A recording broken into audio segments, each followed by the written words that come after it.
Welcome to our Homologa tutorials where we explore tips and tricks from Homologa, the global crop protection database. Today we will review the basic concepts of Homologa's interface. Homologa can be used in different ways depending on the type of data that you would like to extract from the database. Let's take a look at those basics. As you can already see in this front page, there are different elements, including the country coverage maps. Together with these maps, I would like to bring your attention to this set of tabs that we have on the upper side of the interface where you can access different sections within Homologa. We have got the Search and the Alerts tabs, which are the most important and frequently used tabs.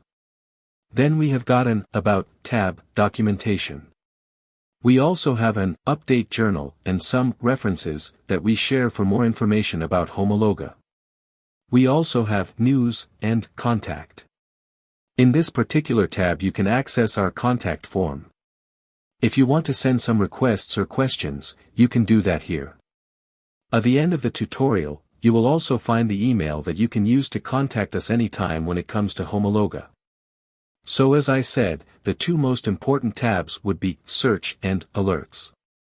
Search will contain all the different modules that are available for extracting data in Homologa. We have some families or groups of modules here. We have plant protection product modules, which I am highlighting right now. You can see all the different modules that we have to work with this type of data.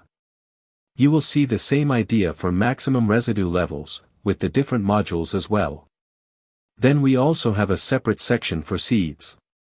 We have a separate database for seeds, for global seeds.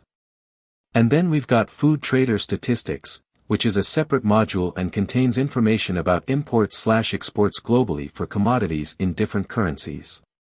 If I now go to one of the modules, I am going to go for this, basic product information with crops. I want to show how the interface looks like. This is the basic interface of each of the modules that we currently have in Homologa. You're going to be able to enter a region or a country. And then we have two types of filters. You can see, for example, for country, it says choose a maximum of 10 values. When there's a maximum number of values available, that means that you can enter different values at the same time. For the countries, for example, I can enter 2 or 3 or up to 10 countries. I can start with Germany, for example, and I would like to include Germany and Vietnam. So I can go ahead and type those names. As you can see, I can add them. I can also delete each one of them. This is how you can interact with this type of filters. Then we have specific filters for certain topics like active filter, product filter, company filter. I am going to open a few of them so you can see the differences. And then there are, like in this sub-filters, filters for each one of the categories. We have two types of modules or two types of filters. Those ones requesting a maximum number of values that you can enter, like the country filter. And then we have some other fields like for active, where you can enter information. You can enter a sequence of letters and Homologa will extract information containing those letters. For example, if I want to filter Bacillus, I can enter Bacillus.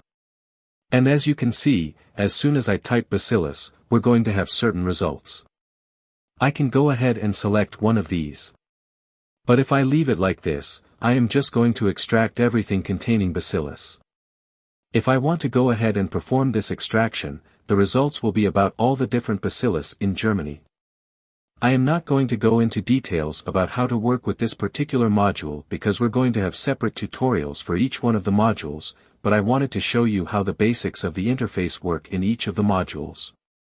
As soon as you enter the information in the filter, you can retrieve that information by clicking in this display results. But as I said, we are going to have a separate video concerning each one of the modules, to get a better understanding of what each module is capable of. I would like to thank you for joining me today, and please don't forget to like and subscribe and hit that notification bell if you want to stay up to date with our latest video tutorials. Please also feel free to contact us if you want to have or if you want to ask any questions. Goodbye.